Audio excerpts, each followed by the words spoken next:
Hi, I'm Georgia Nicols. And I'm Kelly Benson, Georgia's daughter.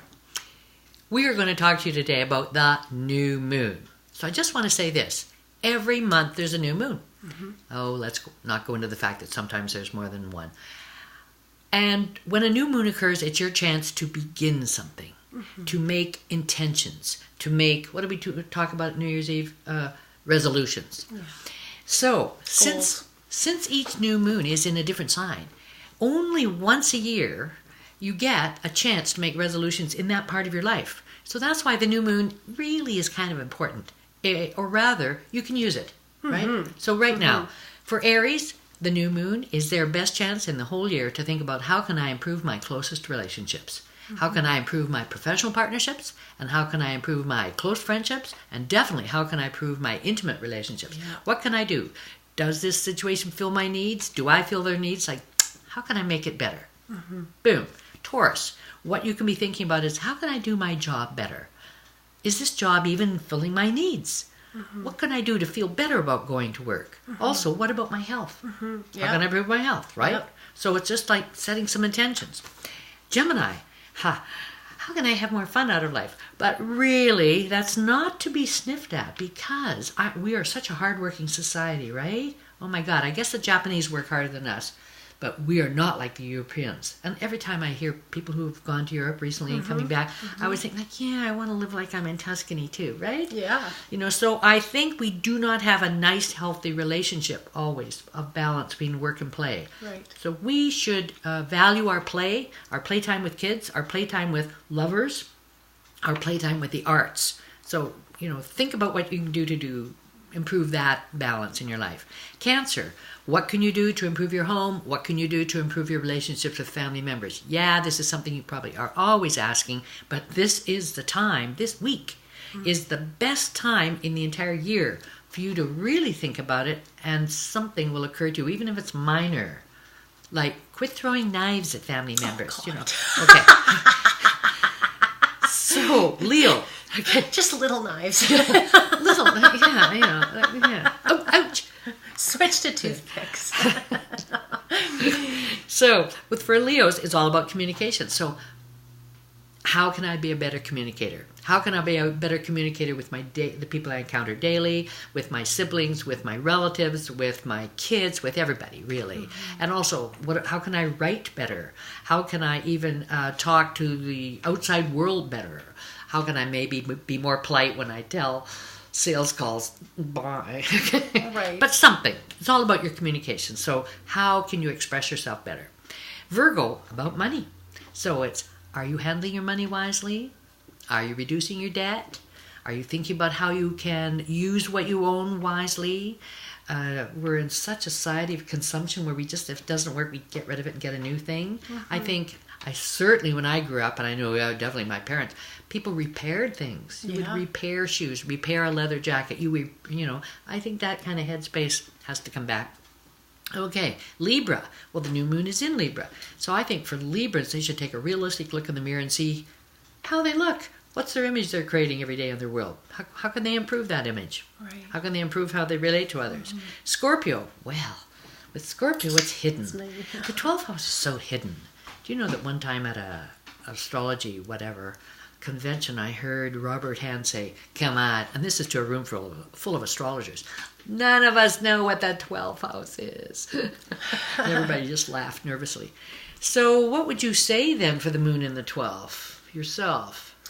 Well, the 12th also is representing kind of those. There's a certain degree of like endings and maturity and resolution of where we can understand something, even if a relationship has run its full course, but where we can honor what we gained from the experience. But it's kind of a time of allowing things to sort of dissipate.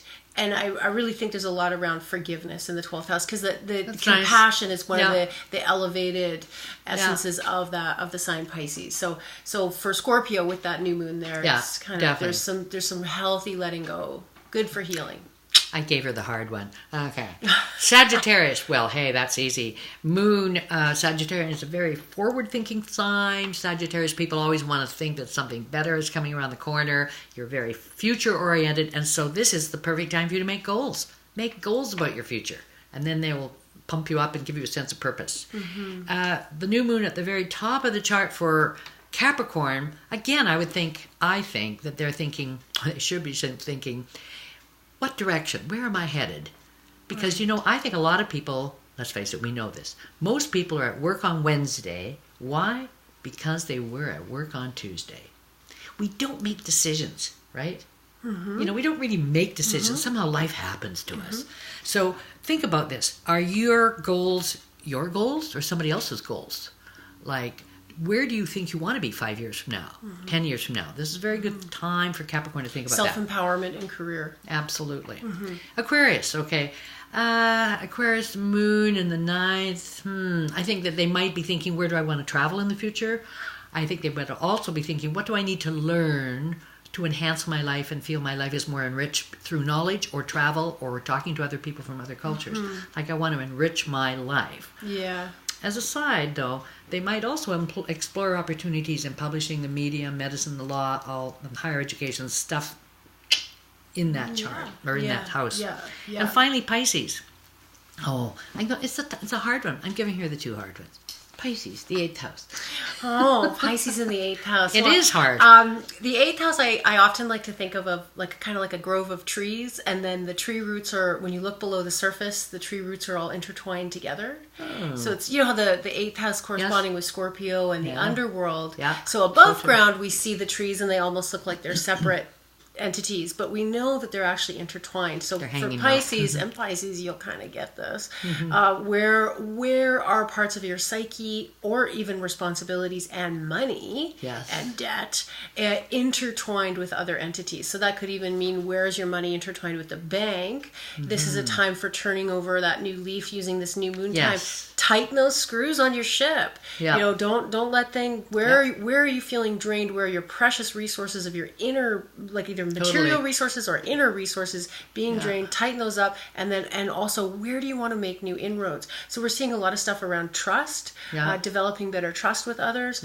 And then also the value systems? The value systems. Other people's value systems. Other people's value systems. So it's where you stand in awareness and recognizing their value system. But just because it's theirs, it doesn't mean it has to be yours unless you feel that you relate to it and it is yours. So there's a lot of growth in personal relationships for Pisces. That's it. Yeah. So if you maybe drop us a line in the comment section below, tell us your sign. We want to know who's watching. And also, if you have any suggestions for yourself or areas that you're working on with this new moon energy, like, that would be really cool to hear some feedback. Oh yeah, and where are you hailing from? We're kind of curious to see. I'd like that. Are you in Canada? Are you in the US? What's going on? All right. Okay. So sayonara. Bye. Enjoy the weekend.